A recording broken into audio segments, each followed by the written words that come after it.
بسم الله الرحمن الرحيم.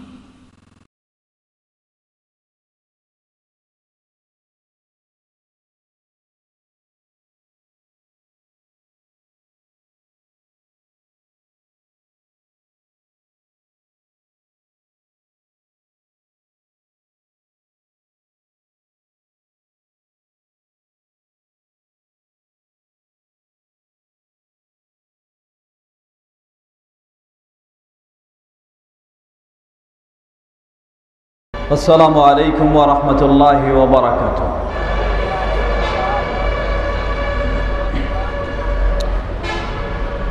إن الحمد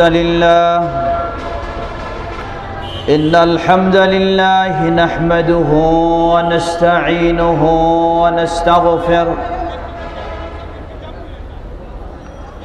ونعوذ بالله من شرور أنفسنا ومن سيئات أعمالنا، ومن يهده الله فلا مضل له ومن يضلله فلا هادي له، وأشهد أن لا إله إلا الله وحده لا شريك له، وأشهد أن محمدًا عبده ورسوله. يا أيها الذين آمنوا اتقوا الله حق تقاته ولا تموتن إلا وأنتم مسلمون. يا أيها الناس اتقوا ربكم الذي خلقكم من نفس واحدة وخلق منها زوجها وبث منهما رجالا كثيرا ونساء، واتقوا الله الذي تساءلون به والأرحام، إن الله كان عليكم رقيبا. يا أيها الذين آمنوا اتقوا الله وقولوا قولا سديدا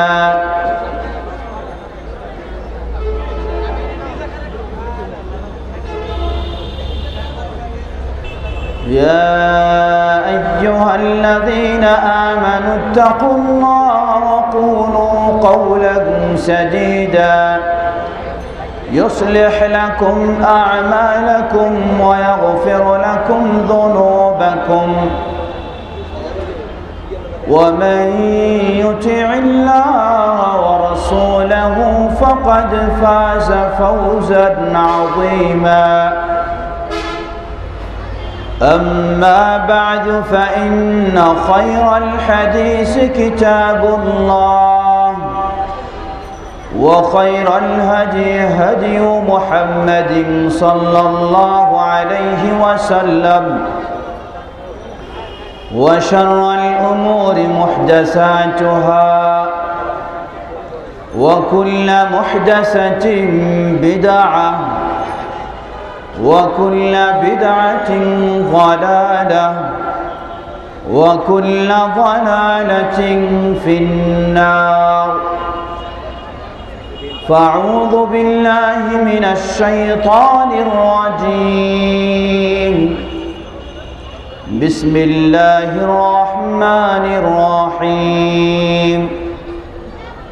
يثبت الله الذين آمنوا بالقول الثابت في الحياة الدنيا وفي الآخرة.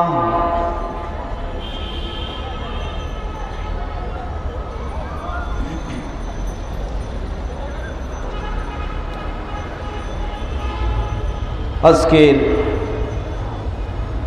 ঐতিহ্যবাহী কোরআন ও সুন্নাহর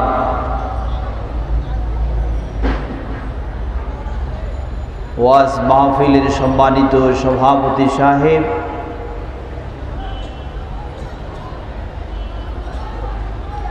বিশিষ্ট আলেম শেখ হাফেজ আব্দুল আজিজ হাফিজাহুল্লাহ,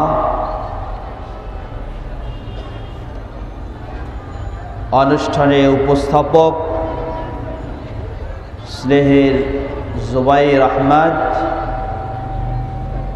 সমবেত অতিথিবৃন্দ, আমন্ত্রিত উলামায়ে কেরাম, আমার সামনে সমবেত বয়োজ্যেষ্ঠ বয়োকনিষ্ঠ যিনি ভাই ও পর্দার আড়ালের বোনেরা, শুরুতে আবারও প্রশংসা জ্ঞাপন করছি সেই আল্লাহ সুবহানাহু ওয়া তাআলার, যিনি তার বিশেষ তৌফিকে দিন জানার উদ্দেশ্যে, বোঝার উদ্দেশ্যে, শেখার উদ্দেশ্যে এ মাহফিলের আয়োজন করার এবং আমাদের সকলকে এখানে সমবেত হওয়ার সুযোগ করে দিয়েছেন। সেই আল্লাহ সুবহানাহু ওয়া তাআলার প্রশংসা জ্ঞাপনার্থে বলি আলহামদুলিল্লাহ।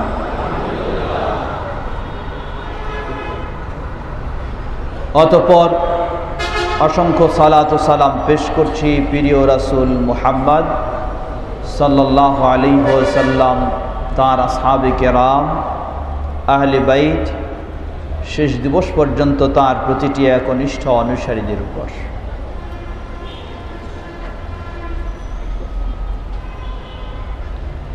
হামদ সালাতের পরেই কৃতজ্ঞতা প্রকাশ করছি তাঁদের, সরিটলা এলাকাবাসী, বিশেষ করে যুব সমাজ, যারা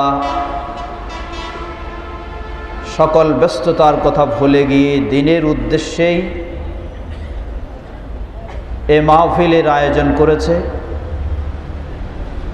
এ মাহফিলে যারা বিভিন্নভাবে অর্থ দিয়ে, সময় দিয়ে, শ্রম দিয়ে সহযোগিতা দিয়েছেন,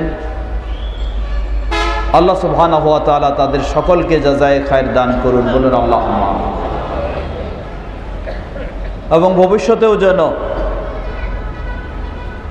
যারা আজকে এই ধরনের ত্যাগ স্বীকার করেছেন, দিনের জন্য সত্যিকারীভাবে এই ধরনের ত্যাগ স্বীকার করতে পারে, আল্লাহ তাদের সকলকে আরো বেশি সেই তৌফিক দান করুন।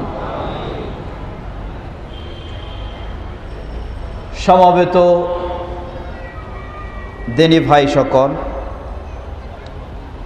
দীর্ঘক্ষণ যাবৎ আপনারা বিজ্ঞ উলামায়ে কেরামদের কাছে অত্যন্ত মূল্যবান আলোচনা শুনলেন।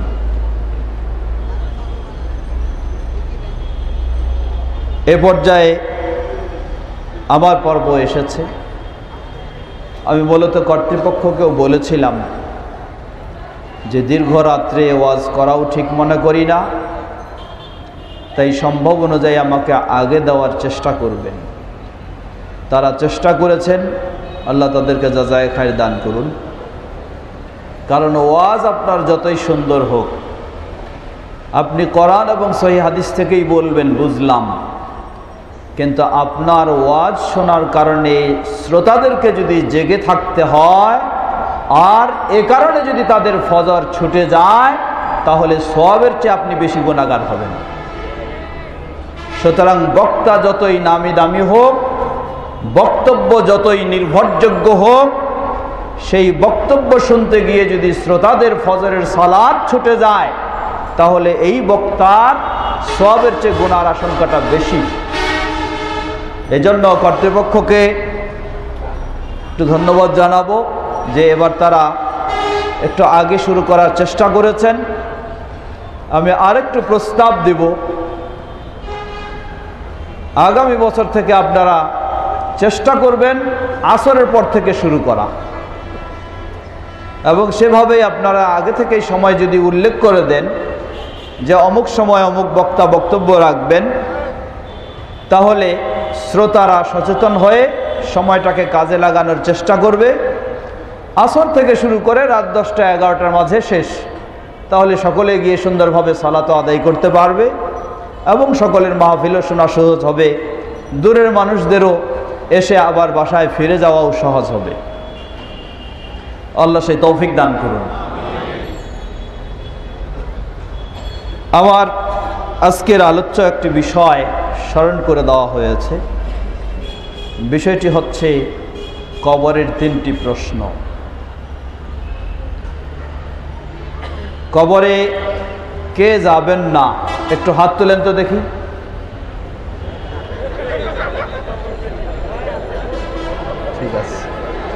ঠিক আছে, অসুবিধা নেই। ওনারা কবরে যাবেন এই বিষয়ে একমত, কিন্তু বুঝার ক্ষেত্রে একটু দ্বিমত হয়ে গেছে, তাই ভুল করে হাত তুলে ফেলেছেন। আমরা সকলেই কবরে যাব, তাই না? এটি খুব আনন্দের সংবাদ নাকি? কবরে যাওয়া আনন্দের বিষয় নয়, আমাকে যেতেই হবে, কিন্তু কথাটি শোনার সাথে সাথে আমার ভিতরে একটু ভয় আসা উচিত। যেই কবর হবে আপনার জন্য জান্নাতের একটি সংশ্লিষ্ট স্থান, অথবা হবে আমার জন্য জাহান্নামের একটি সংশ্লিষ্ট স্থান। আমাদের সকলের কবর যেন জান্নাতের সংশ্লিষ্ট স্থান হয়, আল্লাহ সেভাবে কবুল করে নেন। সম্মানিত দিনী ভাইরা, সেই বিষয়কে সামনে রেখে কিছুক্ষণ কথা বলবো ইনশাআল্লাহ। যদিও একটু শারীরিকভাবে একটু ক্লান্তি বোধ করছি, কারণ গতকালকে আমাদের একটি সম্মেলন ছিল। গতকাল বলতে 26, 27 এবং 28 2 দিন মদিনাতুর রাসূল সাল্লাল্লাহু আলাইহি ওয়াসাল্লাম, সেখানে একটি বড় ধরনের কনফারেন্স ছিল। প্রায় 29টি দেশ থেকে বাছাই করা ইসলামী স্কলার যারা, তাদের দিয়েই বা তাদের নিয়েই এই কনফারেন্স অনুষ্ঠিত হলো মসজিদে নববীর পার্শ্বে মদিনাতুর রাসূল সাল্লাল্লাহু আলাইহি ওয়াসাল্লাম। বিশ্বের অন্যতম কোরআন ও সহিহ সুন্নাহর আলোকে সুপ্রতিষ্ঠিত পরিচিত ইসলামী বিশ্ববিদ্যালয় মদিনা বিশ্ববিদ্যালয়ের প্রাঙ্গণেই এই 2 দিনব্যাপী সেই কনফারেন্স অনুষ্ঠিত হলো। সেই 28টি দেশ, 29টি দেশের মাঝে যারা গিয়েছিলেন, আল্লাহ সুবহানাহু ওয়া তাআলার বিশেষ তৌফিকে আমারও যাওয়া সম্ভব হয়েছিল তাদের আমন্ত্রণে। সেখানে সে কনফারেন্স ছিল আমাদের একটি গুরুত্বপূর্ণ বিষয়। বিষয়টি হচ্ছে আজকে মুসলিম বিশ্ব সবচেয়ে যে সমস্যাটি বেশি মুসলিম বিশ্বের জন্য, সেই সমস্যাটি হচ্ছে ব্যক্তি বিষয়ে বলেন, সামাজিকভাবে বলেন, দেশে বলেন, আন্তর্জাতিক বলেন, মুসলিম বিশ্বে অনৈক্য এটাই হচ্ছে সবচেয়ে বড় সমস্যা আজকে। অনৈক্য, এক মুসলিম আরেক মুসলিমকে মেনে নিতে পারে না, এক মহল্লা আরেক মহল্লাকে মেনে নিতে পারে না, এক গ্রাম আরেক গ্রামকে বা এক জেলা আরেক জেলাকে বা এক মসজিদ আরেক মসজিদকে মেনে নিতে পারে না। এমনকি মুসলিম এক দেশ আরেক দেশকেও মেনে নিতে পারে না। এটাই হচ্ছে বর্তমান আন্তর্জাতিক ইসলামী বিশ্বে মুসলিমদের দুর্বল হওয়ার একটি বড় দিক। কারণ কোনো মুসলিম দেশকে যখন আক্রমণ করার প্রয়োজন দেখা দেয়, ইহুদি খ্রিস্টানের মাঝে দা কুমড়া সম্পর্ক থাকলেও মুসলিম দেশকে আক্রমণ করার জন্য তারা এক প্ল্যাটফর্মে অবস্থিত। কি বলেন, ঠিক কিনা? হিন্দু বৌদ্ধ যা বলেন সকলেই তারা এক, মুসলিম দেশগুলিকে আক্রমণ চালানোর জন্য। কিন্তু আফসোসের সাথে বলতে হয়, ইসলাম ওই সবচেয়ে ঐক্যের গুরুত্ব দিয়েছে, আর মুসলিম সমাজে আজকে ঐক্যের ক্ষেত্রে সবচেয়ে বিক্ষিপ্ত ও দূরে সরিয়ে রয়েছে। তো সেই কনফারেন্স ছিল আমাদের তাহকিকুল ইজতিমা ওয়া তারকুত তাহাজ্জুবি ওয়াল ইফতিরাক ওয়াজিবুন শারঈ ওয়া মাতলাবুন ওয়াতানি। মুসলিম ঐক্য বাস্তবায়ন করাটি একটি অপরিহার্য দিক এবং মুসলিমদের মাঝে বিভিন্ন দলাদলি ও ভাগাভাগি বর্জন করাটা শরীয়তের একটি বড় ওয়াজিব। এই শিরোনামে কনফারেন্স হয়েছে আলহামদুলিল্লাহ 2 দিন ব্যাপী। সেই কনফারেন্স শেষ করেই এই রাতে 4:30টার ফ্লাইটে এসে এখানে আমি আজকে ঢাকায় নামলাম বিকাল 3টায়।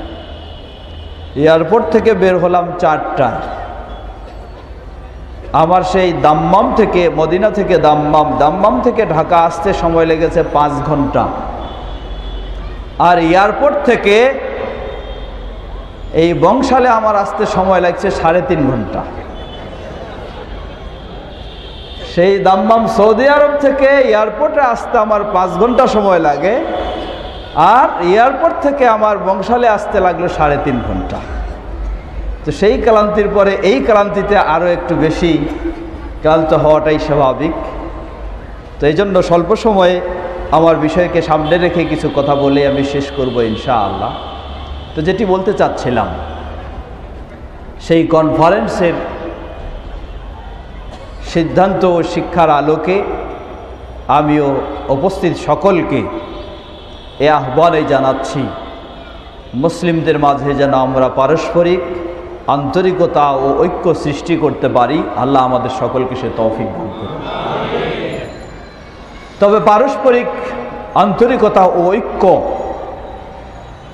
এর কিছু নীতিমালা থাকতে হবে। সেই নীতিমালা 3টি বিষয়।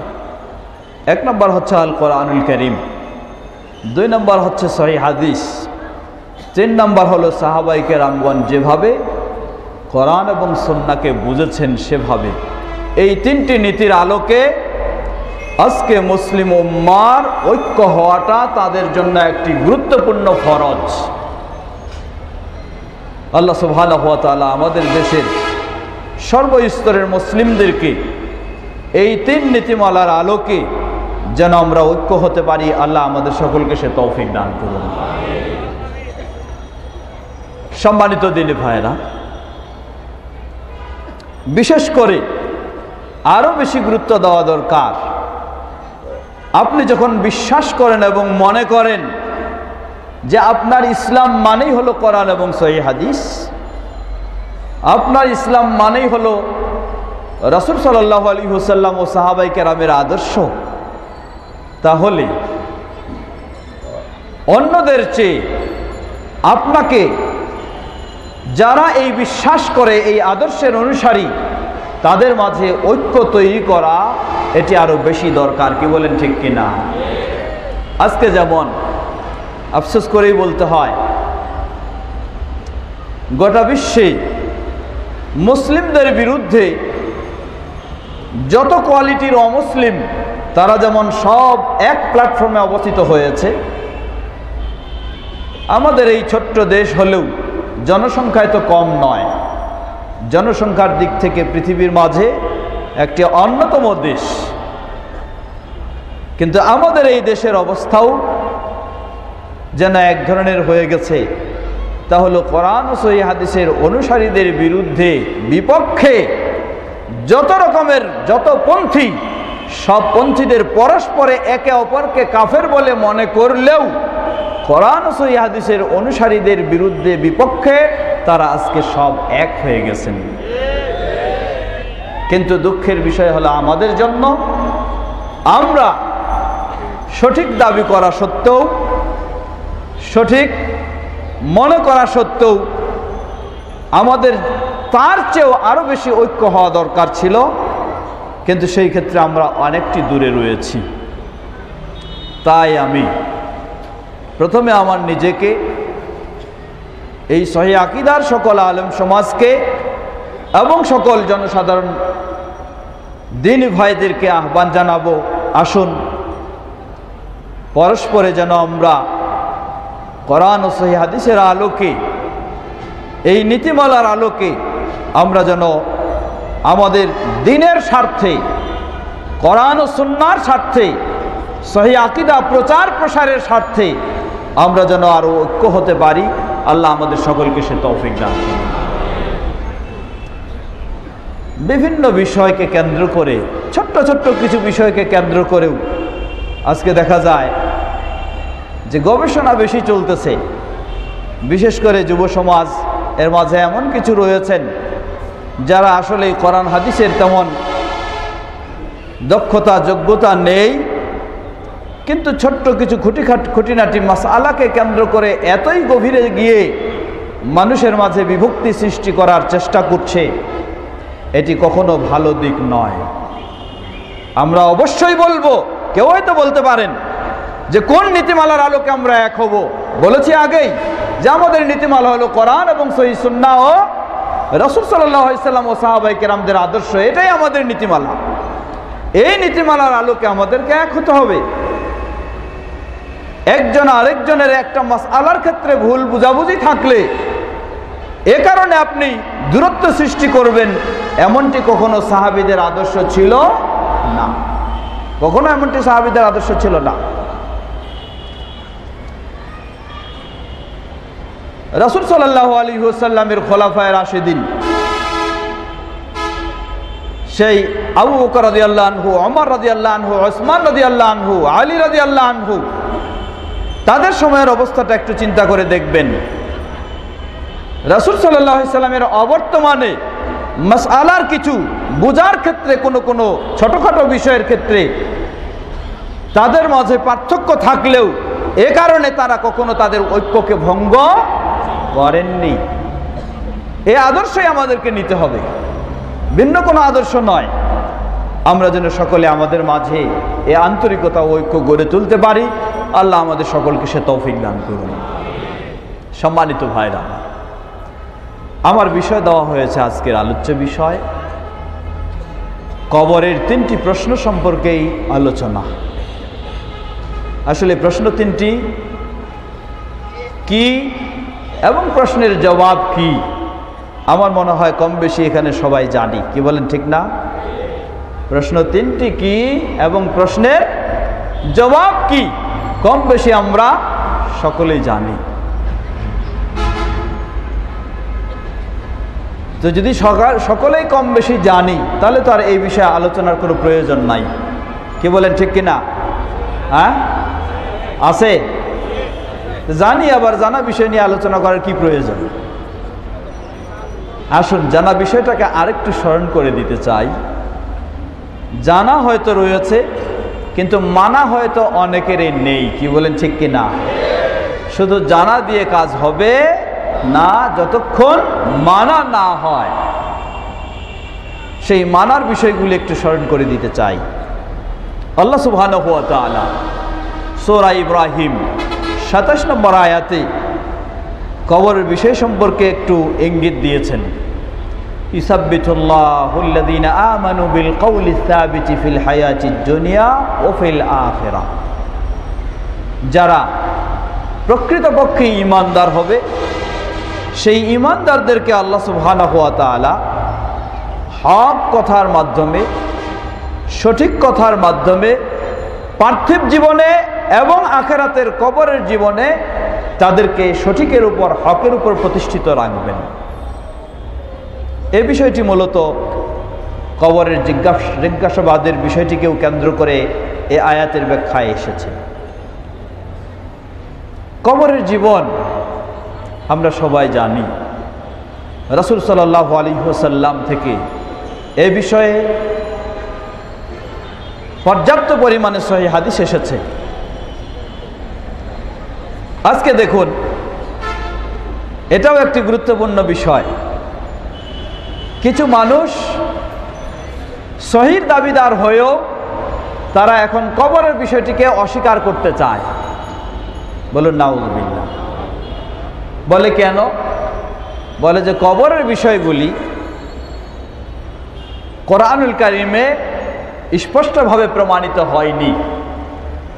কবরের বিষয় যদি কোরআনুল কারিমে প্রমাণিত না হয়, ইসলামের মূলেই হলো কোরআনুল কারিম, সুতরাং কবরের বিষয়গুলির প্রতি বিশ্বাস করা যাবে না। এই আকীদা, এই বিশ্বাস কিছু মানুষের মাঝে রয়েছে এবং তারা এটাকে সর্বত্র ছড়িয়ে দেওয়ার সর্বোচ্চ সংগ্রাম করে যাচ্ছে। এই শ্রেণীগুলি আবার কয়েক ভাগে বিভক্ত।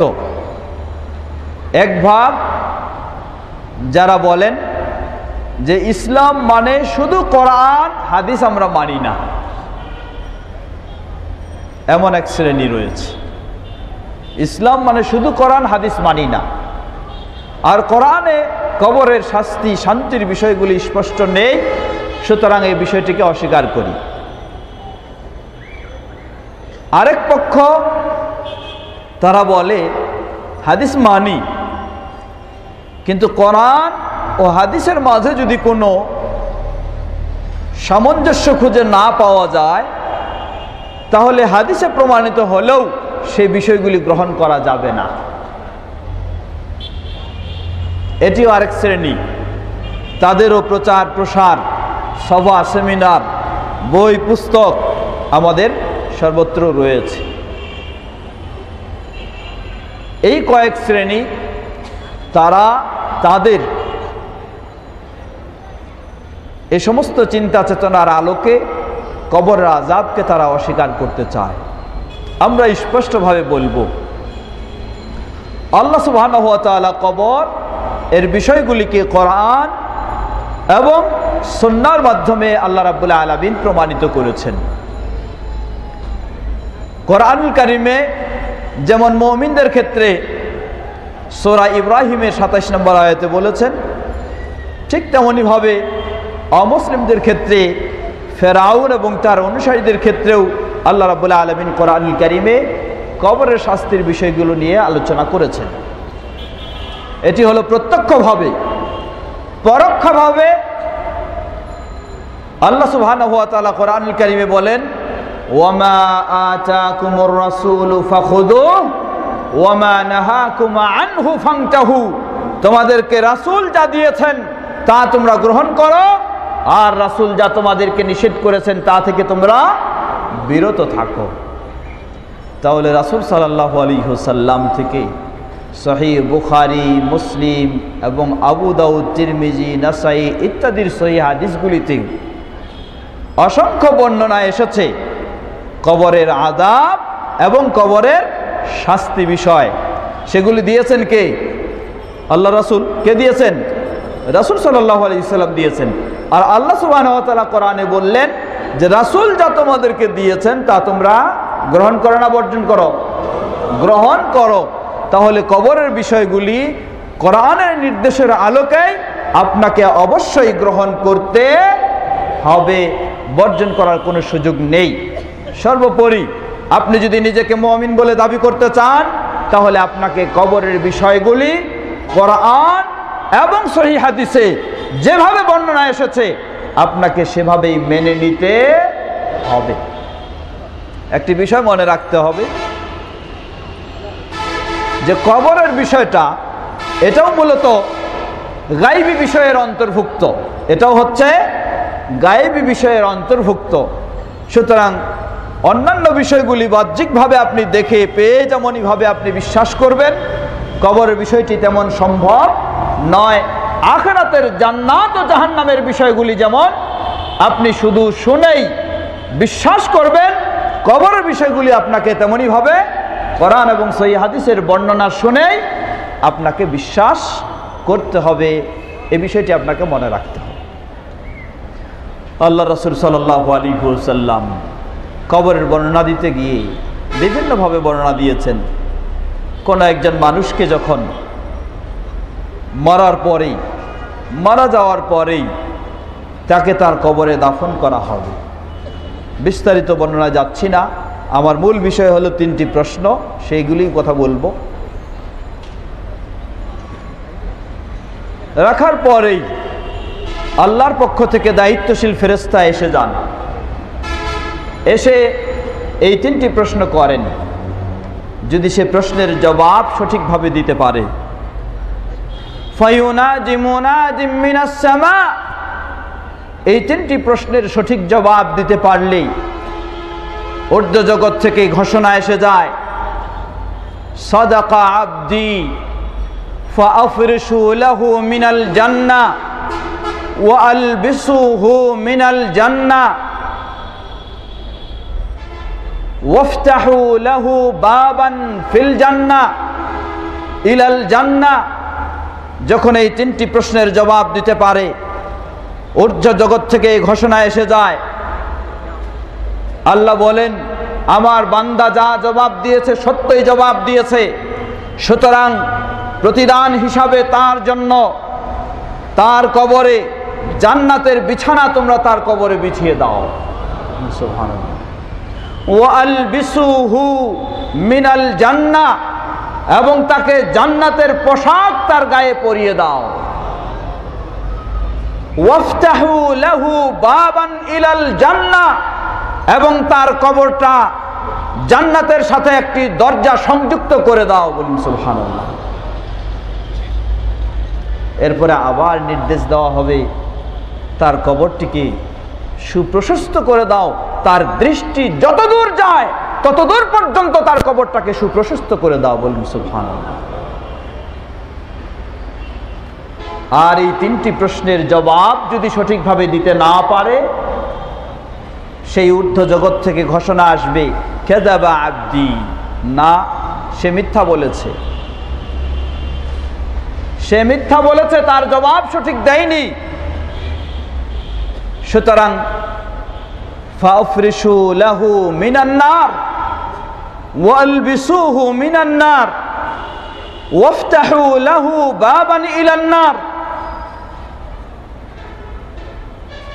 তার কবরে জাহান্নামের বিছানা বিছিয়ে দাও, তার শরীরে জাহান্নামের কাপড় তাকে পরায় দাও, এবং তার কবরটাকে জাহান্নামের সাথে দরজা দিয়ে সংযুক্ত করে দাও,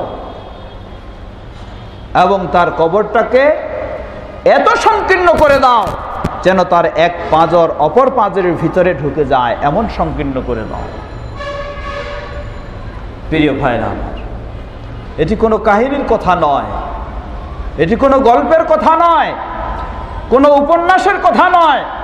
এ কথা হলো পৃথিবীর বুকে মানব জাতির মাঝে সর্বশ্রেষ্ঠ সত্যবাদী যিনি, যার কথাগুলি হচ্ছে স্বয়ং আল্লাহ সুবহানাহু ওয়া তাআলার পক্ষ থেকে সেই নবী মুহাম্মদ সাল্লাল্লাহু আলাইহি ওয়াসাল্লামের কথা।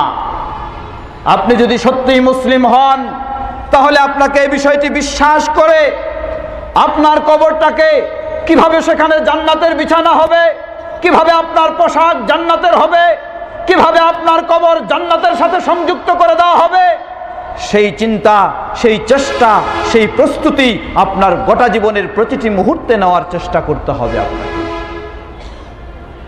এই বিশ্বাসের সাথে সাথে আপনাকে সেই ভয় পেতে হবে, আপনার মাঝে সেই ভয় থাকতে হবে যে আমার সেই কবরে যেন জাহান্নামের বিছানা না বিছানো হয়, আমার গায়ে যেন জাহান্নামের পোশাক না পরানো হয়, আমার কবরটাকে যেন জাহান্নামের সাথে দরজা দিয়ে সংযুক্ত করে দেওয়া না হয়।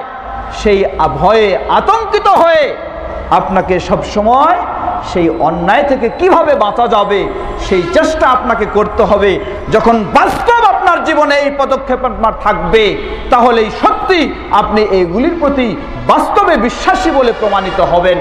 আর যদি এমন হয় শুনলাম গল্পের মতো, শুনলাম কাহিনীর মতো, শুনলাম উপন্যাসের মতো, কোনো চিন্তা নেই, কোনো ব্যবস্থা নেই, কোনো পদক্ষেপ নেই, তাহলে এই চিন্তা দিয়ে, এই অবস্থা দিয়ে কোনোদিন কবরের আযাব থেকে মুক্তি সম্ভব নয়।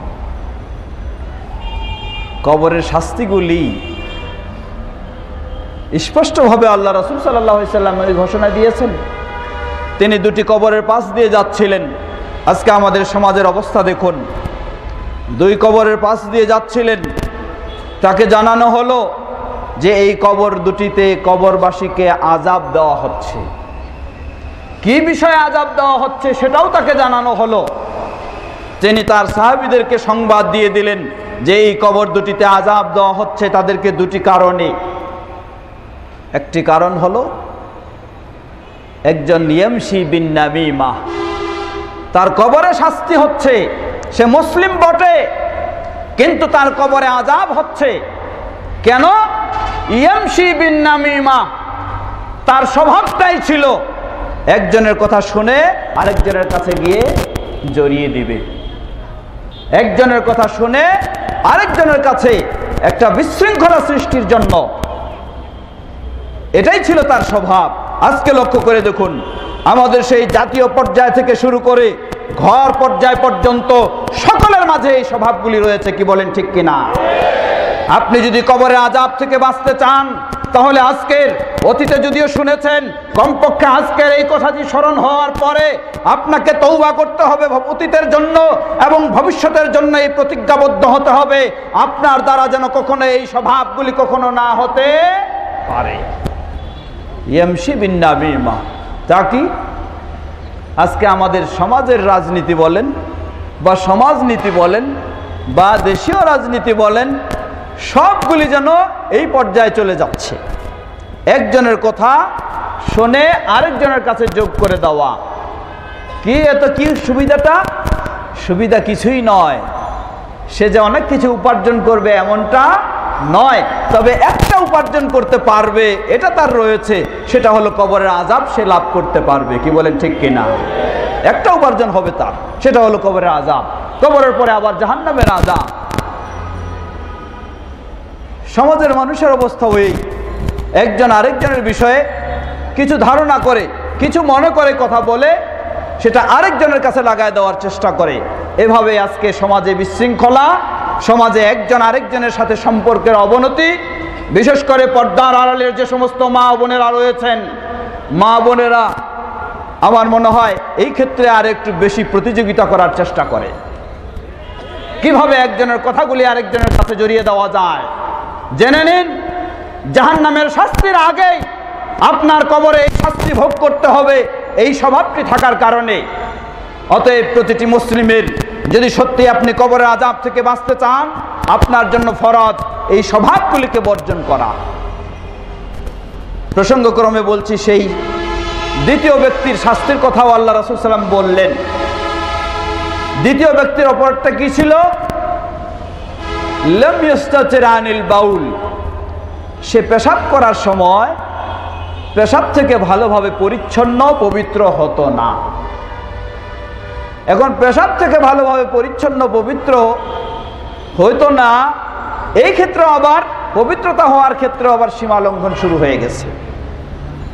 এক শ্রেণীর ভাইয়েরা আমাদের, তাদের বিশ্বাস হলো পেশাব থেকে পবিত্রতা অর্জন করার জন্য প্রয়োজনে কাপড়ের ভিতরে হাত ঢুকায় দিয়ে মানুষের সামনে 40 কদম দৌড়াইতে হবে যেন পবিত্রতা অর্জন করা যায়। এটি আবার নোংরা চিন্তা, অশ্লীল চিন্তা। ইসলাম এমনই বেহায়া শিক্ষা বা কাজ কখনো নির্দেশ করতে পারে না। আপনাকে অবশ্যই পেশাব থেকে পূর্ণভাবে পবিত্রতা অর্জন করার চেষ্টা করতে হবে। যদি কেউ অসুস্থ হয়ে থাকে তাহলে প্রয়োজনে আপনি সেই পেশাবখানায় বা টয়লেটে আরেকটু কিছু বেশি সময় ব্যয় করবেন। একান্ত যদি আপনার টিস্যুর ব্যবহার ছাড়া নাই হয়ে থাকে, সেটা করতে হলেও রোগী হিসাবে, অসুস্থ ব্যক্তি হিসাবে যদি করতে হয়, সেটাও আপনাকে করতে হবে মানুষের আড়ালে, মানুষের চোখের সামনে নয়। প্রিয় ভাইরা আমার, মূলত আল্লাহ রাসূল সাল্লাল্লাহু আলাইহি ওয়াসাল্লাম ও সাহাবায়ে কেরামদের থেকে পেশাব থেকে পবিত্রতা অর্জনের জন্য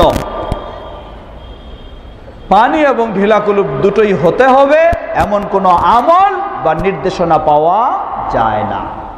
মূল হচ্ছে পানি, পানি দিয়ে যথেষ্ট হয়ে গেলে আলহামদুলিল্লাহ, পানির বর্তমানে আপনি ঢিলা কুলুপ ব্যবহার করেও পবিত্রতা অর্জন করতে পারবেন। ইসলামে এমনও ব্যবস্থা রয়েছে, কিন্তু দুটি করতে হবে আপনাকে, ইসলাম এমন নির্দেশ দেয়নি। সে মাসআলার দিকে যাচ্ছি না। আসুন, কবরে আযাব হয়ে থাকে এমনই অসংখ্য দিক রয়েছে, অসংখ্য অন্যায় বা অসংখ্য বিষয় রয়েছে যার কারণে আযাব, সেদিকে যাচ্ছি না। আমার বিষয় হলো কবরের প্রশ্ন। কয়টি প্রশ্ন বলেছিলাম আমরা? সহজ, সবাই জানি। আল্লাহ সুবহানাহু ওয়া তাআলা দেখুন বান্দার প্রতি তিনি কত দয়াশীল। কবরে আপনাকে কি জিজ্ঞাসা করা হবে এবং এর উত্তর কি হবে, সব আল্লাহ সুবহানাহু ওয়া তাআলা অগ্রিম সব জানাই দিয়েছেন। বলুন আলহামদুলিল্লাহ। আল্লাহ বান্দার প্রতি কত দয়াশীল, কত অনুগ্রহ করেছেন বান্দাকে, যেন বান্দা সেই প্রশ্নগুলো জানতে পারে এবং প্রশ্নের জবাবও সঠিকভাবে দিতে পারে। সেই প্রস্তুতি যেন তার দুনিয়ার জীবনে হয়ে যায়, এজন্য আল্লাহ সুবহানাহু ওয়া তাআলা বান্দার প্রতি দয়াশীল হয়ে এই সুযোগ করে দিয়েছেন। আবার বলি আলহামদুলিল্লাহ। সুতরাং আপনাকে মনে রাখতে হবে কিভাবে আপনি সেই প্রশ্নের জবাবগুলি দিতে পারবেন, সেই প্রস্তুতির যোগ্যতা আপনাকে আপনার জীবনে অর্জন করতে হবে। প্রথম প্রশ্ন, ওমান রাব্বুকা, মান রাব্বুকা, তোমার রব কে? আপনি যদি আপনার রবকে দুনিয়ার জীবনে চেনার চেষ্টা না করেন, দুনিয়ার জীবনে রবের সাথে আপনি সম্পর্ক গড়ে তুলতে না পারেন, তাহলে আপনি আল্লাহ আপনার রব এই প্রশ্নের জবাব দেওয়া আপনার জন্য সম্ভব হবে না। সুতরাং করণীয় কি? করণীয় জীবনের যে কোনো মুহূর্তে আপনি যেন রবকে চিনতে পারেন। তা কিভাবে? আপনি ব্যবসায় রয়েছেন, সেখানে আপনাকে রবের কথা মনে রাখতে হবে। আপনার রব কোন পদ্ধতিতে ব্যবসা করার অনুমতি দিয়েছেন আর কোন পদ্ধতিতে আপনার ব্যবসা নিষিদ্ধ করেছেন, আপনাকে এই বিষয়টি মনে রাখতে হবে। আপনি রব্বি আল্লাহ, আমার রব আল্লাহ, এই উত্তর যদি আপনি হাজারো বার প্রতিদিন জপে জপে আপনি মুখস্থ করে থাকেন, কিন্তু বাস্তবে আপনি আল্লাহকে মেনে না চলেন, তাহলে জেনে নিন কবরে আপনার রব্বি আল্লাহ এই জবাব দেওয়া সম্ভব হবে না। উত্তর মুখস্থ করলেই যথেষ্ট নয়, উত্তর প্রস্তুত অটোমেটিক ভাবে আপনার মাঝে উত্তর বের হয়ে আসবে, যদি সেই অনুযায়ী আপনার জীবনটাকে গড়াতে পারেন। এখন আপনার রবকে এই প্রশ্নের জবাব দেওয়ার জন্য আপনার জীবনের সকল ক্ষেত্রে রব এর নির্দেশ অনুযায়ী চলতে হবে। তার চেয়ে আরো বেশি আপনাকে গুরুত্ব দিতে হবে এমন একটি বিষয়ের, সেই বিষয়টির নামই হলো তাওহীদ। বিষয়টির নাম কি? যারা বলেন নাম কি? তাওহীদ। আপনি সর্বত্র এই রবের কথা মনে করছেন, কিন্তু আবার চলতে ফিরতে কথায় কাজে রবের সাথে আপনি শরীক করে বসছেন, তাহলে এই রব আপনাকে কোনোদিন তার পথে চলার সুযোগ দিবেন না। আপনার কোন আমলকে আল্লাহ সুবহানাহু ওয়া তাআলা গ্রহণ করবেন না। আল্লাহ রাব্বুল আলামিন স্পষ্ট ঘোষণা দিয়েছেন সহিহ মুসলিমের হাদিসে কুদসি, মান আমিলা আমালান আশরাকা ফীহি মাই গায়রি তারাকতুহু ওয়া শিরকা। যে ব্যক্তি এমন কোন আমল করবে, সেই আমলে আমার সাথে অন্য কাউকে শরীক করে ফেলবে, তাহলে আমি তাকে এবং তার শিরকপূর্ণ কর্মকে, ইবাদতকে বর্জন করে থাকি। সুতরাং আপনার রবকে কবরে চিনতে হলে, রব আপনার আল্লাহ, সেটা জবাব সহজ পাইতে হলে আপনার পার্থিব জীবনে রবকে জীবনের সর্বক্ষেত্রে, একজন মেয়ে মানুষ তার জীবনটাকে পরিচালনা করার ক্ষেত্রে, জীবন যাপনের ক্ষেত্রে তাকে মনে করতে হবে আমার রব আমাকে বেপর্দায় চলার নির্দেশ দিয়েছেন না পর্দার সাথে চলার নির্দেশ দিয়েছেন। যদি আপনি সত্যিই রবকে ভয় করে তার নির্দেশে পর্দার সাথে চলার চেষ্টা করেন, তাহলে আপনার পক্ষে সেই কবরে এই জবাব দেওয়া সম্ভব হবে ইনশাআল্লাহ। আর যদি মনে করেন সকালে 10 বার, সন্ধ্যায় 10 বার নয়, বরং সকালে 100 বার, সন্ধ্যায় 100 বার আপনি ওই আমার রব হলো রব্বি আল্লাহ, আমার রব আল্লাহ, আমার রব আল্লাহ, কবরের জবাব দেওয়ার জন্য আপনি মুখস্থ করে থাকেন, সকাল সন্ধ্যায় জপে থাকেন, আর জীবনে ওই বেপর্দায় অশ্লীলভাবে বেহায়া একজন শয়তানি ইবলিসের পথের মতো আপনি চলে থাকেন, তাহলে জেনে নিন আপনি সকল সন্ধ্যা যতই রবের জবাব দেওয়ার জবাবটি মুখস্থ করে নেন না কেন, আপনার পক্ষে কবরে কখনো আপনার রব আল্লাহ বলে জবাব দেওয়া সম্ভব হবে। সুতরাং কবরে আপনি এই প্রশ্নের জবাব দেওয়ার জন্য পার্থিব জীবনের নাস্তিকতা তো দূরের কথা, আল্লাহর প্রতি শুধু বিশ্বাসী নয়, বরং বিশ্বাসী হতে হবে এবং সকল প্রকার শিরক থেকে মুক্ত হয়ে পরিপূর্ণ তাওহীদের উপর আপনাকে প্রতিষ্ঠিত হতে হবে। তাহলেই ইনশাআল্লাহ আপনার পক্ষে সেই প্রশ্নের জবাব দেওয়া সহজ হবে। আল্লাহ আমাদের সকলকে সে তৌফিক দান করুন, বলুন আল্লাহ। অতএব প্রথম প্রশ্নের জবাব দেওয়ার জন্য আপনাকে কমপক্ষে 3টি বিষয় খেয়াল রাখতে হবে। প্রথম বিষয় হলো আপনার জীবনের শুরু থেকে শেষ পর্যন্ত কার নিয়ম অনুযায়ী জীবন চালাবেন? যারা বলেন কার নিয়ম অনুযায়ী? সেই রব আল্লাহর নিয়ম অনুযায়ী, এটি মনে রাখতে হবে। দ্বিতীয়, শুধু আল্লাহর নিয়ম অনুযায়ী হলেই হবে না। আমাদের সমাজে বহু দল, বহু গোষ্ঠী, বহু ব্যক্তি দাবি করে যে আল্লাহর নিয়ম অনুযায়ী, আল্লাহর তরিকা অনুযায়ী চলি, আবার তারা তাদের জীবনে কথায় কাজে শিরকে যেন ভরে রয়েছে। কি বলেন, ঠিক কিনা? শুধু আল্লাহর নিয়মে চলি বললেই চলবে না, আপনাকে অবশ্যই সকল প্রকার শিরক মুক্ত হতে হবে। তৃতীয় বিষয়, শিরক মুক্ত আপনি তখনই হতে পারবেন যখন এই আল্লাহ সুবহানাহু ওয়া তাআলার তাওহীদ বা তার একত্ববাদের বিষয়টি সম্পর্কে আপনি সচেতন হবেন, সুপ্রতিষ্ঠিত হওয়ার চেষ্টা করবেন। আল্লাহ আমাদের সেটি সহজ করে দিন, বলুন আল্লাহুম্মা আমিন। আমার সময় শেষের দিকে, কিছু প্রশ্ন এসে গেছে, সেগুলোর জবাব সম্ভব অনুযায়ী দেবো ইনশাআল্লাহ। আসুন দ্বিতীয় প্রশ্নে আসি। দ্বিতীয় প্রশ্ন হচ্ছে ওমা দীনুকা। দ্বিতীয় প্রশ্ন কি? ওমা দীনুকা, তোমার দিন কি? দিন বলতে কি বোঝায়? দিন বলতে অনেক অর্থ হতে পারে, তবে এখানে আল্লাহ সুবহানাহু ওয়া তাআলা কোরআন কারীমে যেমন বলেছেন, ইন্নাদ দীনা ইনদাল্লাহিল ইসলাম। দিন দ্বারা উদ্দেশ্য এখানে ইসলামকে গ্রহণ করে, সেই ইসলামে বিধিবিধানে আত্মসমর্পণ করে সেই আলোকে নিজের গোটা জীবনটাকে গড়ে নিতে হবে, এটার নামই হলো দিন। অতএব জেনে নিন, আপনি যতই সহিহ আকীদার দাবিদার হন, আর সেই আহলে হাদিস বলেও আপনি যদি দাবি করে থাকেন, ভালো করে খেয়াল করবেন, নিজেকে আপনি যত কিছুই দাবি করে থাকেন না কেন, যদি আপনি আল্লাহর জীবন ব্যবস্থাকে বাদ দিয়ে মানব রচিত জীবন ব্যবস্থাকে আপনি মেনে নিয়ে থাকেন এবং সেটাতে বিশ্বাসী হয়ে থাকেন, আল্লাহর জীবন ব্যবস্থাকে বাদ দিয়ে মানব রচিত, মানুষের তৈরি করা, চাই এদেশের হোক বা ভিন্ন দেশ থেকে আসা হোক, সেই মানব রচিত জীবন ব্যবস্থার আলোকে যদি আপনার জীবনকে পরিচালনা করেন, সেটার প্রতি যদি আপনি বিশ্বাসী হয়ে থাকেন, প্রতিদিন সকাল সন্ধ্যা 1000 পরেও 1012 যদি আমার দিন হলো ইসলাম, আমার দিন ইসলাম এই বলে আপনি তসবিহ জপে থাকেন, জেনে নিন আপনার পক্ষে আপনার দিন ইসলাম বলে কিয়ামতে কখনো কবরে কখনো জবাব দেওয়া সম্ভব হবে। আপনি বাস্তব জীবনে ইসলাম মানবেন না, মানব রচিত ব্যবস্থাগুলি আপনি গ্রহণ করে সেই আলোকে আপনার জীবন পরিচালনা করবেন, আর আপনি দাবি করেন যে আপনার দিন হলো ইসলাম।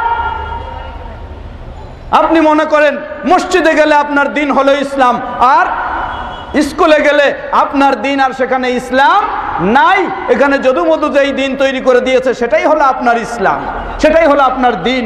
তাহলে জেনে নিন কবরের ওই প্রশ্নের জবাব দেওয়া আপনার পক্ষে সম্ভব নয়।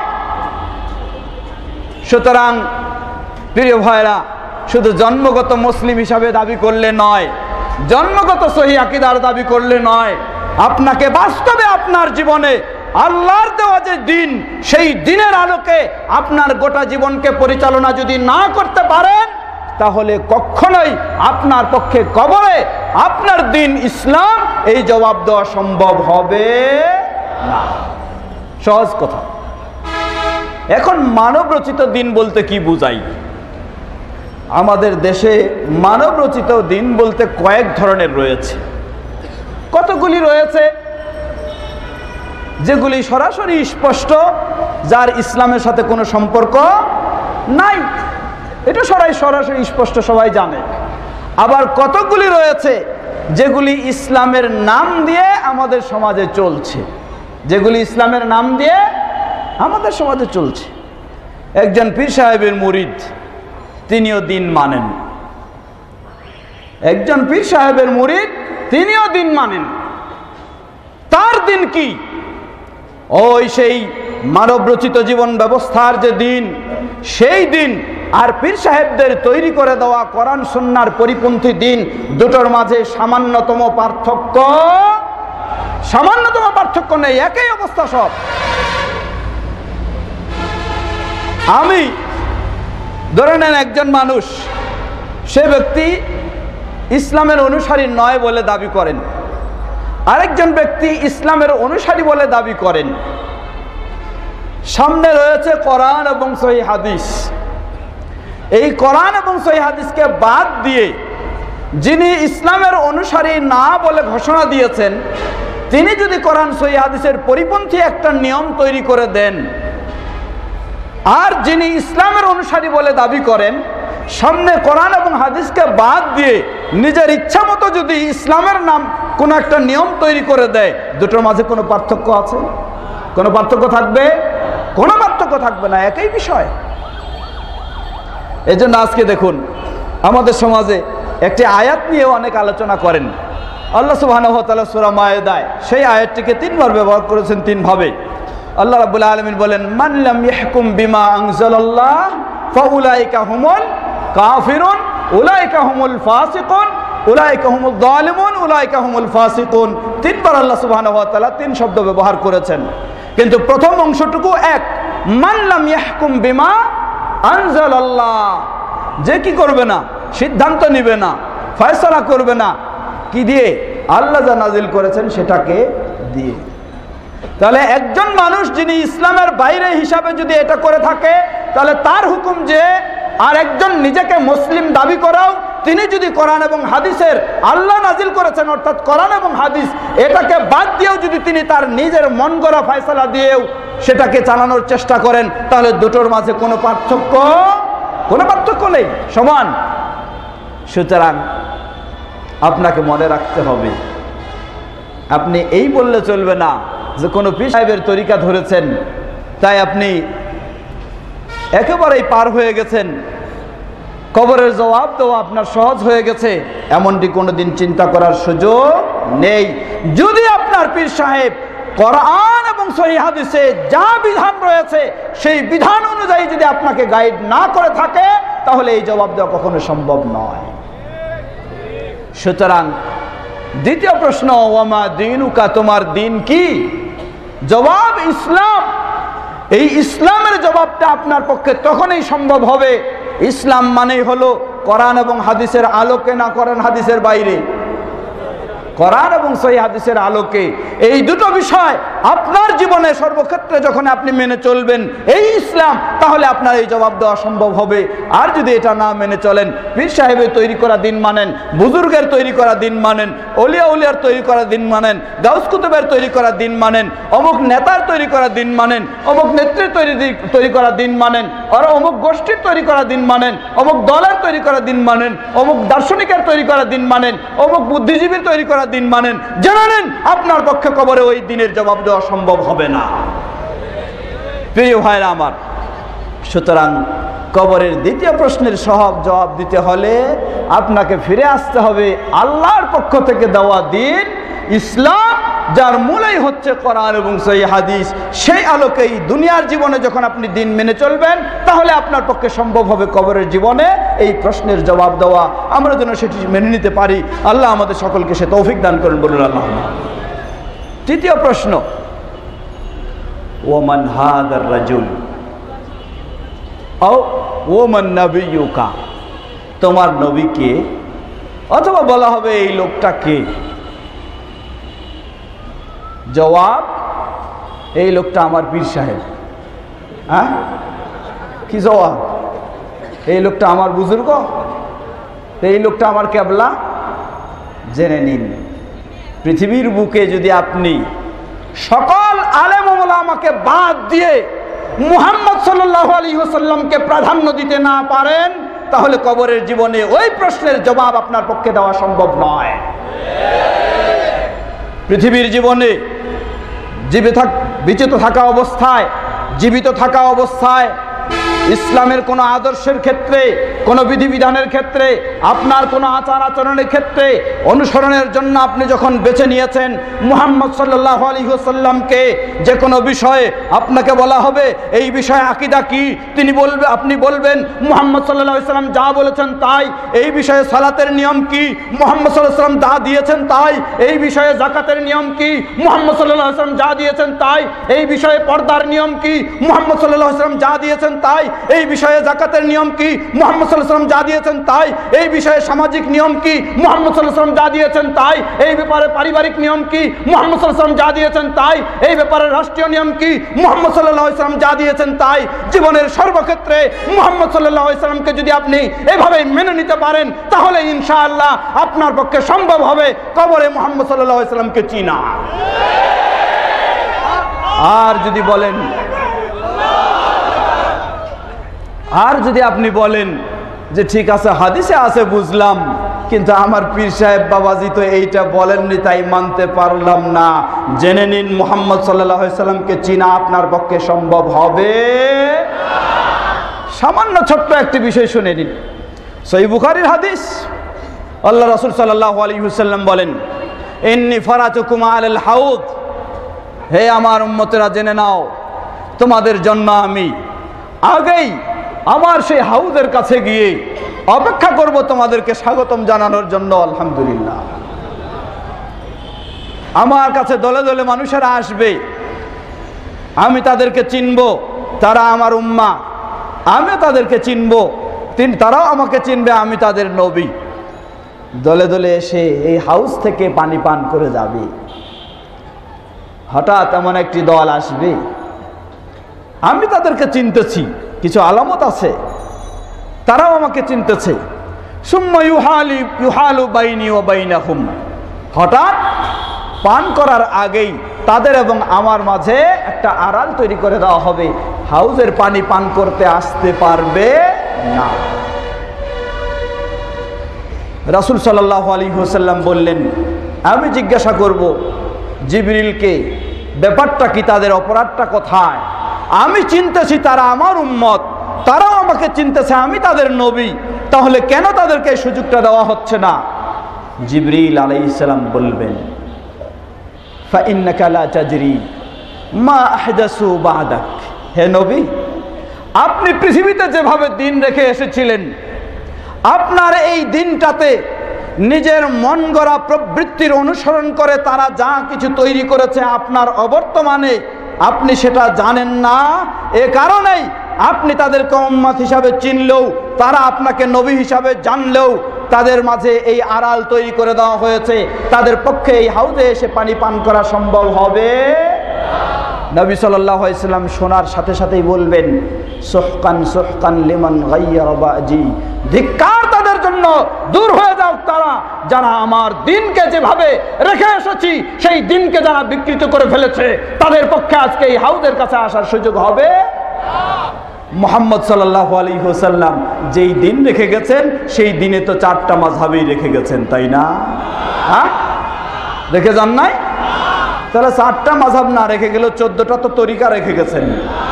নকশবন্দিয়া তো অবশ্যই, মুজাদ্দিদিয়া, চিশতিয়া, কাদেরিয়া। জেনে নেন পৃথিবীর সকল মুসলিম এক বাক্যে তারা বলতে বাধ্য, সেটা গ্রহণ করুক আর না করুক, নবী মুহাম্মদ সাল্লাল্লাহু আলাইহি ওয়াসাল্লাম হানাফি, মালিকি, শাফি, হাম্বলি কোন মাযহাব রেখে যাননি, কি বলেন ঠিক কিনা? নবী মুহাম্মদ সাল্লাল্লাহু আলাইহি ওয়াসাল্লাম চিশতিয়া, মুজাদ্দিদিয়া, কাদেরিয়া, নকশবন্দিয়া ইত্যাদি যত রকমের তরিকা রয়েছে, তিনি পৃথিবীতে তার দিনকে যেভাবে রেখে গেছেন সেই দিনে এই ধরনের কোনো তরিকা ছিল না। সুতরাং ওই হাদিস খুলে দেখুন, আল্লাহ রাসূল সাল্লাল্লাহু আলাইহি ওয়াসাল্লামকে বলা হবে আপনার পরে আপনার দিনে তারা ইচ্ছামতো সংযোজন করেছে, যার ফলে তাদের জন্য আজকে এই হাউজ কাউসারের পানি পান করার অনুমতি নেই। জেনে নিন, আপনার পক্ষে যদি এই ধরনের কাজগুলি করা সম্ভব হয়, এগুলি যদি আপনি করে থাকেন, তাহলে দুনিয়াতে আপনি যতই বাহাদুরি দেখান না কেন, দুনিয়াতে যতই চাপাবাজি করেন, গলাবাজি করেন, আর যত অন্যায়ের আশ্রয় নেন, আর যত যাই কিছুই ধমক আর দাপট দেখানোর চেষ্টা করেন, ওই কবরে আপনার কোনো দাপট থাকবে না, কি বলেন ঠিক কিনা? ওই কবরে সেই ব্যক্তির এই দাপট থাকবে যে দুনিয়ার জীবনে সব কিছুকে ত্যাগ করে শুধু গ্রহণ করেছে তার প্রিয় নবী মুহাম্মদ সাল্লাল্লাহু আলাইহি ওয়াসাল্লামকে। দুনিয়াতে আজকে যদি সে নির্যাতিত হয়, সেখানে পৃথিবীতে যদি আজকে সে মাজলুম হয়ে থাকে, পৃথিবীতে যতই তাকে বিপদে ফেলা হোক না কেন, ইনশাআল্লাহ আমাদের বিশ্বাস, দৃঢ় বিশ্বাস, ওই কবরে সেই ব্যক্তি থাকবে পরিপূর্ণ সঠিক অবস্থানে ইনশাআল্লাহ। সুতরাং প্রিয় ভাইরা, একটু সকলকে এই অনুরোধটুকু জানাতে চাই, আপনাকে এই সঠিক পথে থাকতে হলে অবশ্যই অনেক ত্যাগ স্বীকার করতে হবে, অনেক ধৈর্যের পরিচয় দিতে হবে। স্বয়ং মুহাম্মদ সাল্লাল্লাহু আলাইহি ওয়াসাল্লাম তার মতো ব্যক্তি এই দিন নিয়ে যদি তাকে বহু লাঞ্ছনার শিকার হতে হয়, বহু আঘাতের শিকার হতে হয়, বহুবার বহু কষ্টে তাকে পড়তে হয়, তাহলে আপনি আমি কে হওয়াটাই তো স্বাভাবিক। তবে আবার এটাও মনে রাখতে হবে, গায়ে পড়ে নিজের যেন কষ্টকে কখনো আবার ডেকে না নিয়ে আসি। কি বলেন, ঠিক কিনা? আবার এত বেশি তেজি হলে চলবে না, আমি সহি আকীদার আর এত কিছু মানবো কেন, যেখানে ইচ্ছা সেখানে ঝগড়া করে যাব, যেখানে ইচ্ছা সেখানে প্রয়োজনে মারামারি করব। এটাও কিন্তু মুহাম্মদ সাল্লাল্লাহু আলাইহি সাল্লামের আদর্শ নয়। আপনার আকীদা যখন সুন্দর, আপনার কথাগুলিতে হতে হবে সুন্দর। আপনার চিন্তা যখন সুন্দর, আপনার ব্যবহার হতে হবে সুন্দর। সুন্দর কথা বলার, সুন্দর ব্যবহার দেখানোর পরে এরপরেও যদি কেউ আপনার উপর জুলুম করে থাকে, ইনশাআল্লাহ আল্লাহর কাছে আপনার প্রতিদান অবশ্যই রয়েছে। তাই বলে আপনি আবার অন্যায় খারাপ আচরণ করে আপনি টিকে থাকার চেষ্টা করবেন, এমনটা কখনো উচিত নয়। প্রিয় ভাইরা আমার, তৃতীয় প্রশ্ন, ওমান হাযার রাজুল, এই ব্যক্তিটাকে, বা ওমান নাবিয়ুকা, তোমার নবীকে। আপনার জীবনে সকল মুফতি বাদ দিয়ে, মুহাদ্দিস বাদ দিয়ে, মুফাসসির বাদ দিয়ে, ইমাম বাদ দিয়ে, বুজুর্গ বাদ দিয়ে, গাউস কুতুব বাদ দিয়ে, পীর মুর্শিদ বাদ দিয়ে, সব কিছুকে বাদ দিয়ে মুহাম্মদ সাল্লাল্লাহু আলাইহি সাল্লামকে যখনই আপনি সর্বমুহূর্তে মেনে নিতে পারবেন, তখনই ইনশাআল্লাহ আপনার পক্ষে সেই জবাব দেওয়া সম্ভব হবে।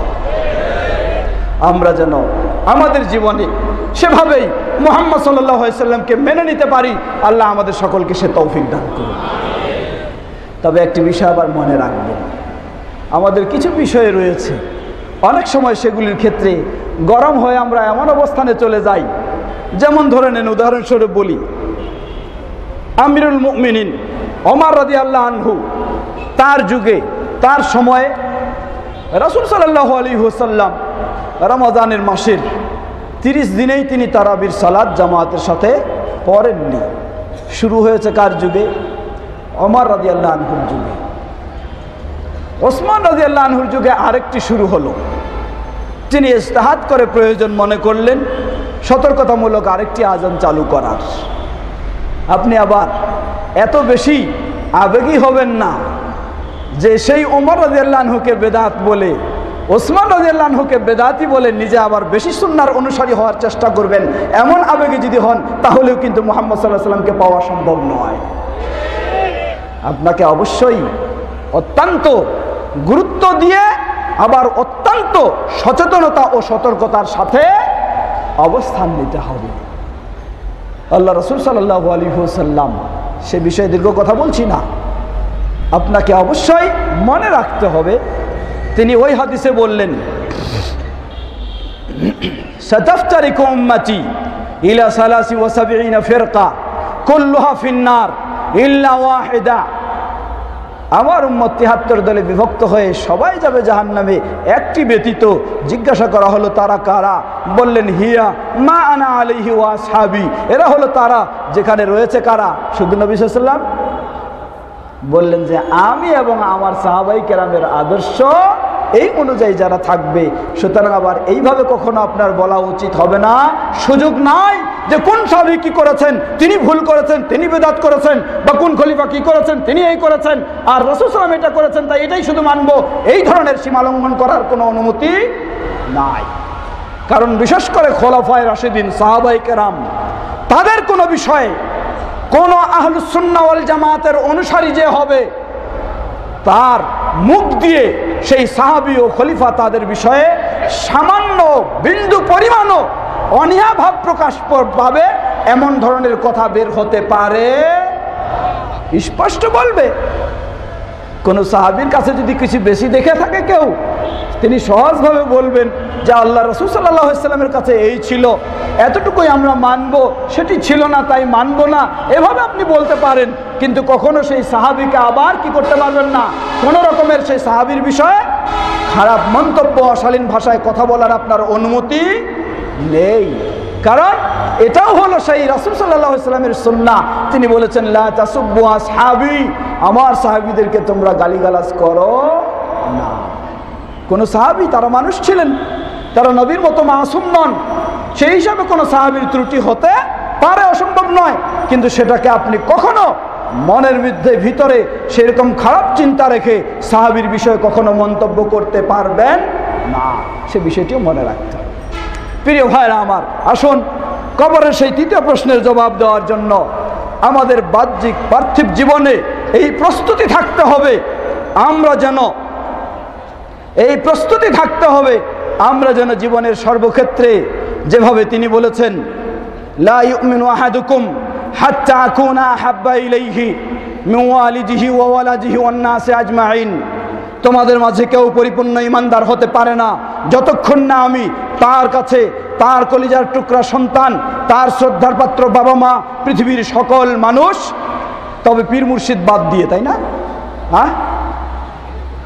নবী সাল্লাল্লাহু আলাইহি সাল্লাম বলেছেন, তোমার স্নেহের পাত্র সন্তান, শ্রদ্ধার পাত্র বাবা মা সহ পৃথিবীর সকল মানুষের চেয়ে যতক্ষণ না তোমার কাছে আমি প্রিয় হতে পারবো ততক্ষণ পর্যন্ত তুমি মুমিন হতে পারবে না।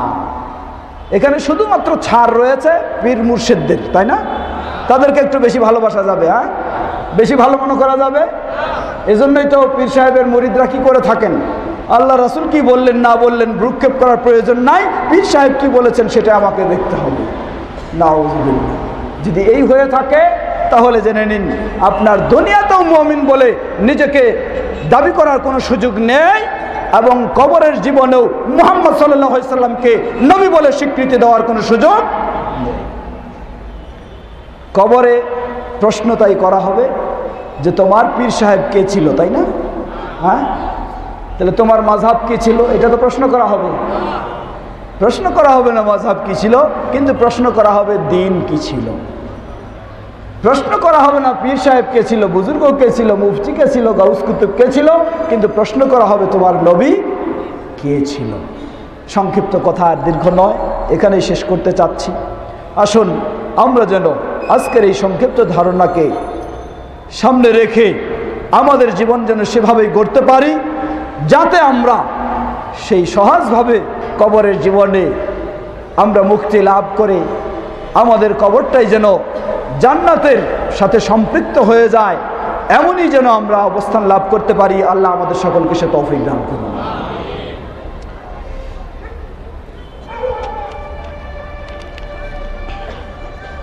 প্রশ্নের কি সময় আছে?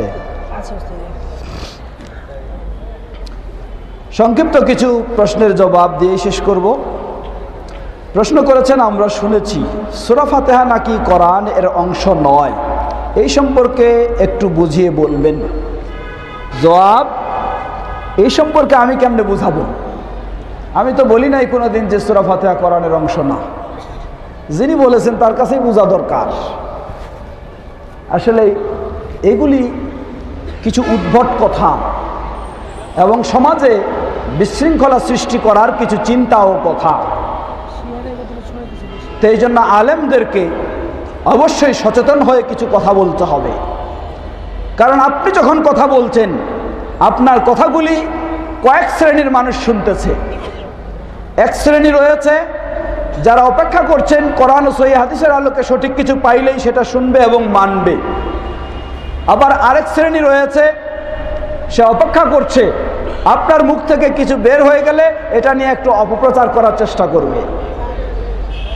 আরেক শ্রেণী রয়েছে, শুধু অপপ্রচার নয়, আপনার বিরুদ্ধে এবং সহিহ আকীদার যারা তাদের সকলের বিরুদ্ধে এটাকে দলিল হিসাবে ব্যবহার করার চেষ্টা করবে।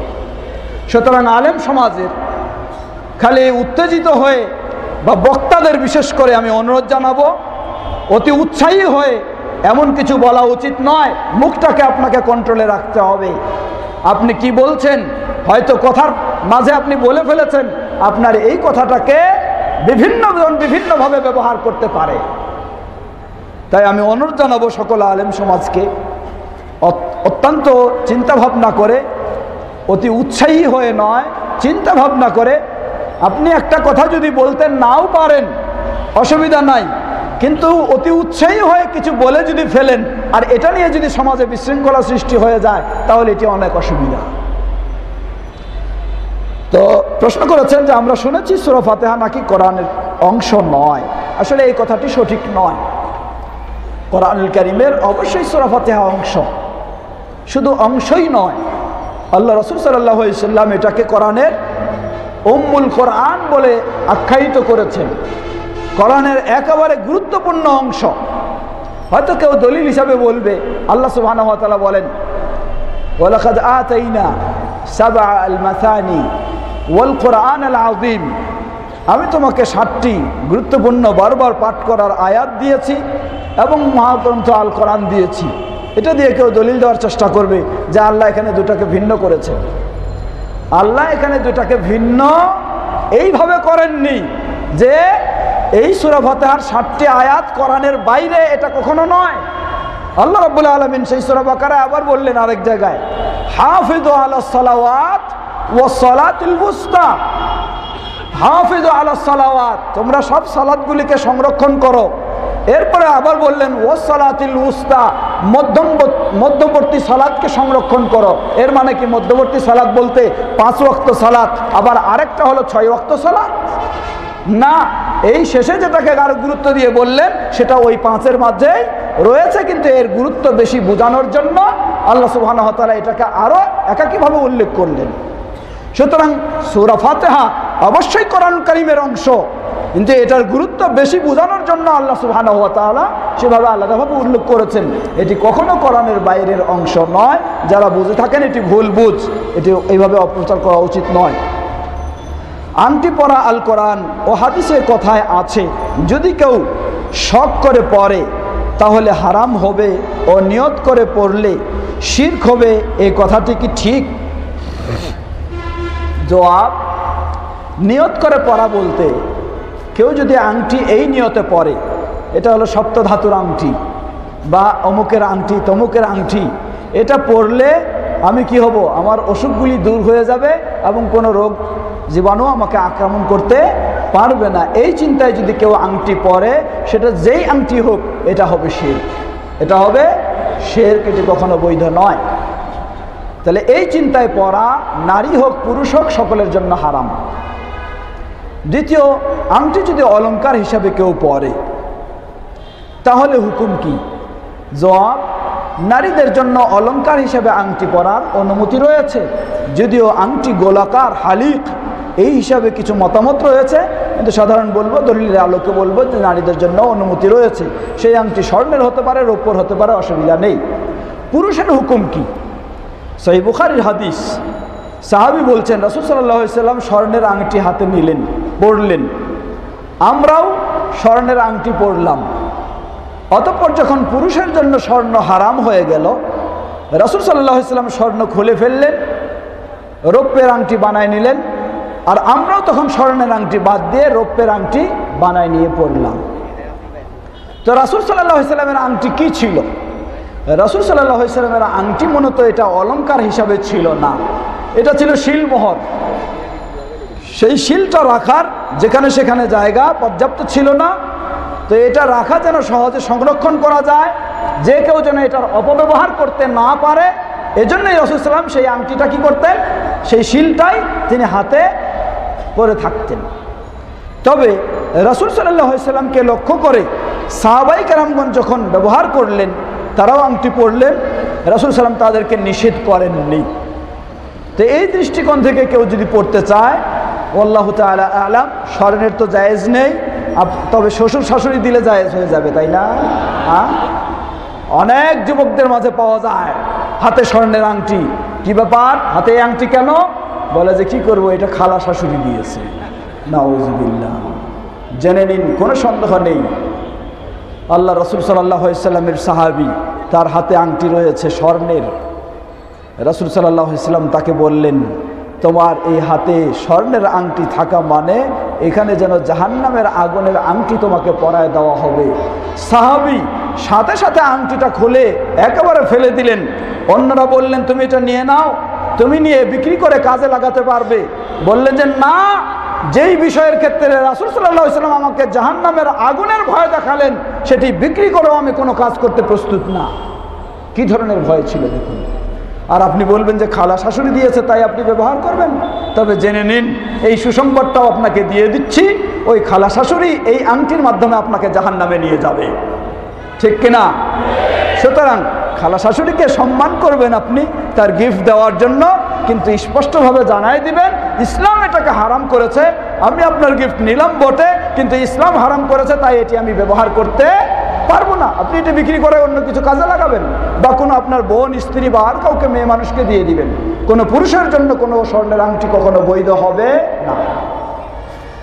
এখন কেউ যদি এটাকে সৌন্দর্যের, মেয়েদের সাথে সাদৃশ্য রাখার জন্য কেউ পরে থাকে, তাহলে এটি আবার হারাম হয়ে যাবে। আল্লাহু তাআলা আ'লাম। প্রশ্ন করেছেন, আমি একটি প্রশ্ন করতে চাই। আমার ভাবির মাথায় সবগুলো চুল একত্রে জোট হয়ে গেছে, এখন কি এই জোট কাটা যাবে কি? দয়া করে উত্তর দিবেন। জবাব, এই চুলগুলি জোট হয়ে যাওয়া এটা যদি রোগজনিত কারণে হয়, অর্থাৎ সমাজে কিছু কুসংস্কার রয়েছে, কি আছে, যার কাছে কিছু আসর হয়েছে তার চুলগুলি কি হয়, জোট হয়ে যায়, এই কারণে যদি আরও কিছু ফিতনা সরার আশঙ্কা থাকে, তাহলে তার জন্য ফরজ হলো এই জোটকে কেটে ফেলা। মেয়েদের চুল কাটা যাবে না ওই হিসাবে সে কাটতেছে না, কাটতেছে আর একটা খারাপ জিনিস এসে যাচ্ছে, সেই কারণে কাটবে। কাটার পরে তার চুল আবার বড় হবে, তখন সুন্দরভাবে রাখবে, অসুবিধা নেই এতে কাটতে। আল্লাহু আ'লাম।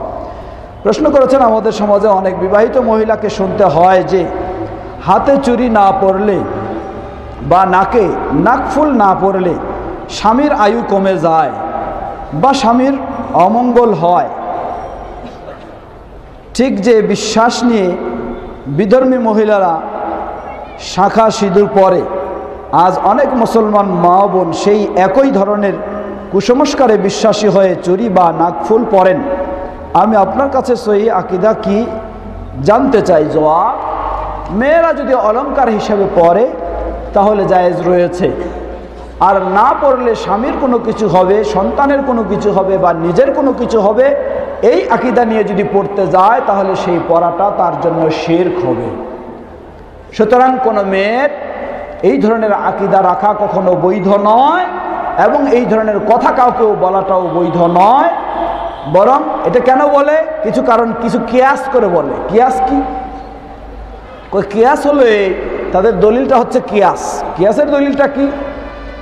ইসলামের নিয়ম হলো কোনো স্ত্রীর স্বামী যদি মারা যায় তাহলে ওই স্ত্রীকে 4 মাস 10 দিন শোক পালন করতে হয়, এটা শরীয়তের বিধান। এই 4 মাস 10 দিন সে কোনো রকমের অলংকার ব্যবহার করতে পারবে না। এখান থেকে কিয়াস করে নিয়েছে। অতএব কোনো স্ত্রী যদি তার হাতে শরীরে কোনো অলংকার না থাকে তাহলে সে যেন তার স্বামী হারায় যাক, এটা চাইতেছে। কথা বুঝেছেন? মানে স্বামী মারা যাওয়ার কারণে তাকে এই অলংকার 4 মাস 10 দিন ব্যবহার তার জন্য নিষিদ্ধ, এরপরে তার জন্য বৈধ। এখান থেকে কিয়াস করে সমাজে এই ধারণাটা, যেটি অমুসলিমদের থেকে এসেছে, অতএব কোনো স্ত্রী যদি তার হাতে চুড়ি বা অলংকার ব্যবহার না করে, এটার মাধ্যমে সে যেন চাচ্ছে তার স্বামী না থাকুক, তার স্বামী হারায় যায়। এটি সম্পূর্ণ বাতিল এবং শিরকি বিশ্বাস। এই বিশ্বাসে কোনো অলংকার ব্যবহার করা কখনো বৈধ নয়, এটি অবশ্যই শিরক হবে। আল্লাহু তাআলা আ'লাম। আমি একজন মুসলিম, তাই আমার বিধান হলো আল্লাহর দেওয়া বিধান, কিন্তু আমাকে মানবরচিত বিধান মানতে বাধ্য করা হচ্ছে, আমার করণীয় কি?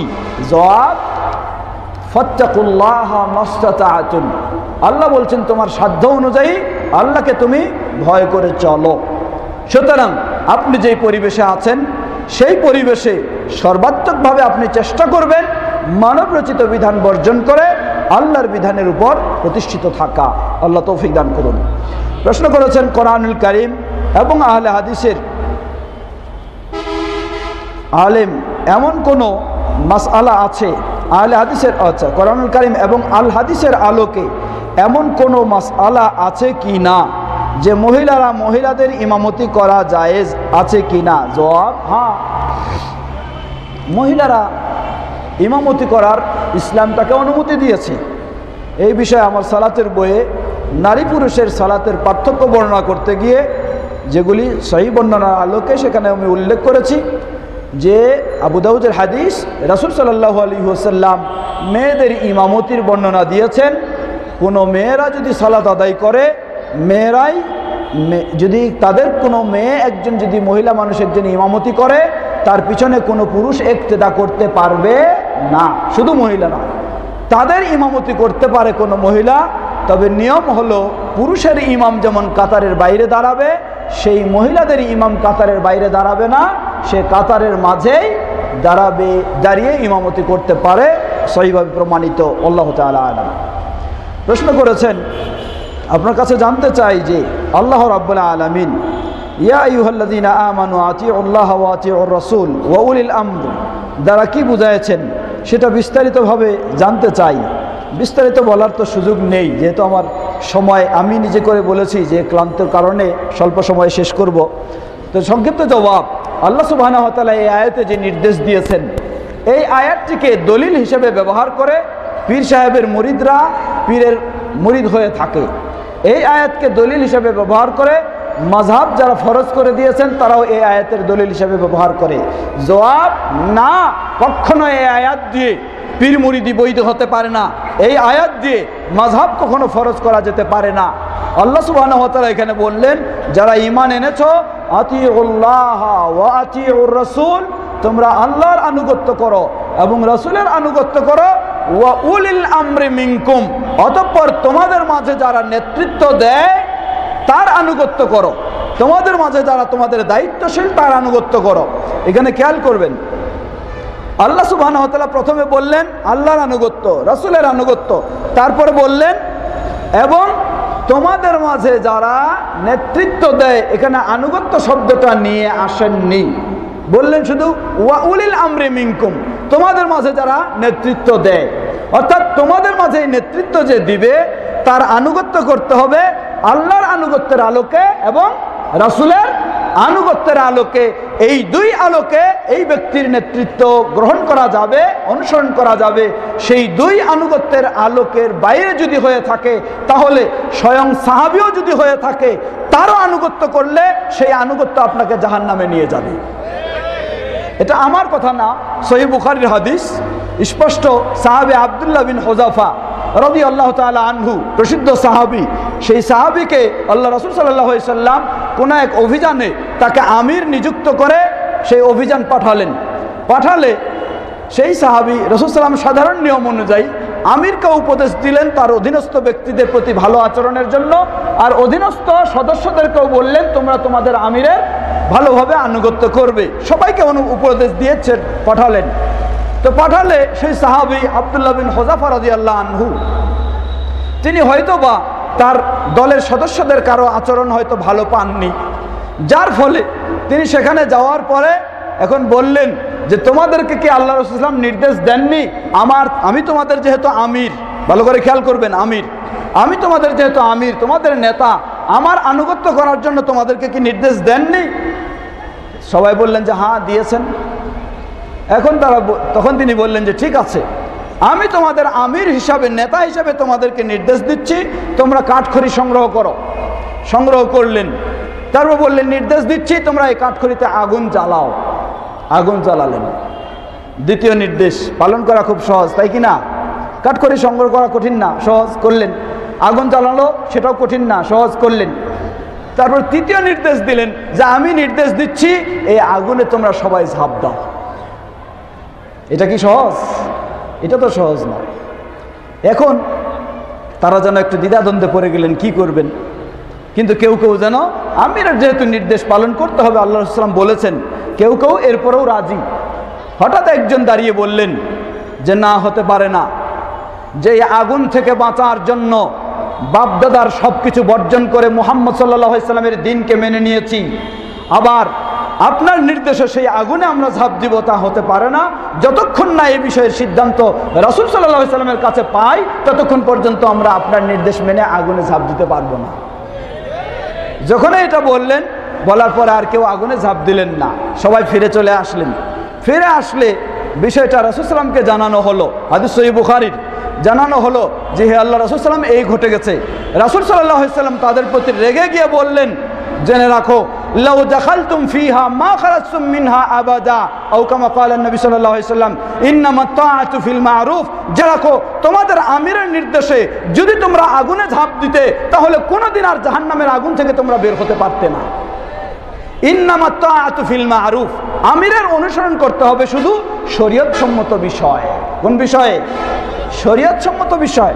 সুতরাং ইয়া আইয়ুহাল্লাযীনা আমানু আতিউল্লাহা ওয়া আতিউর রাসূল ওয়া উলিল আমরি মিনকুম। আল্লাহ নির্দেশ দিচ্ছেন, ওয়ে যারা ঈমান এনেছো তোমরা রাসূলের, আল্লাহর আনুগত্য করো, রাসূলের অনুসরণ করো এবং তোমাদের আমিরের, তোমাদের যিনি নেতৃত্ব দিবেন তার।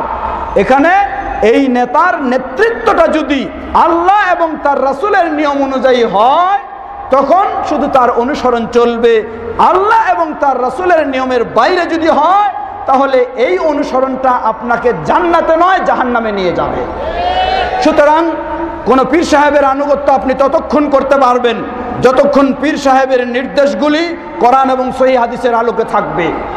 আর যদি না হয় তাহলে এই নির্দেশে আপনাকে জাহান্নামে নিয়ে যাবে, আপনার পক্ষে জান্নাত থেকে বাঁচা, জান্নাতে যাওয়া সম্ভব হবে না। বসেন আপনারা প্রিয় ভাইরা আমার।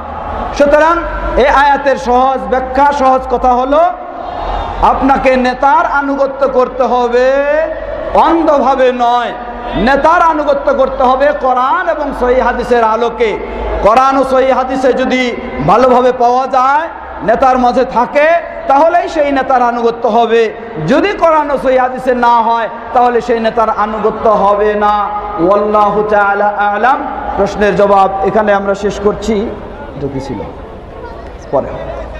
এতক্ষণ যাবৎ যে কথাগুলি আমরা শুনলাম, আমরা শুধু উৎসাহী হয়ে ওয়াজ শুনবো এমনটা যেন না হয়, বাস্তবে যেন আমরা আমাদের জীবনে এগুলি মেনে চলতে পারি। আল্লাহ আমাদের সকলকে সে তৌফিক দান করুন, আমিন। ওয়া আখির দাওয়ানা আলহামদুলিল্লাহ রাব্বিল আলামিন ওয়া সাল্লাল্লাহু তাআলা আলা নবিয়িনা মুহাম্মদ ওয়া আলা আলিহি ওয়া সাহবিহি আজমাইন। সুবহানাকা আল্লাহুম্মা ওয়া বিহামদিকা আশহাদু আল্লা ইলাহা ইল্লা আনতা আস্তাগফিরুকা ওয়া আতুবু ইলাইক। ওয়াসসালামু আলাইকুম ওয়া রাহমাতুল্লাহি ওয়া বারাকাতুহু।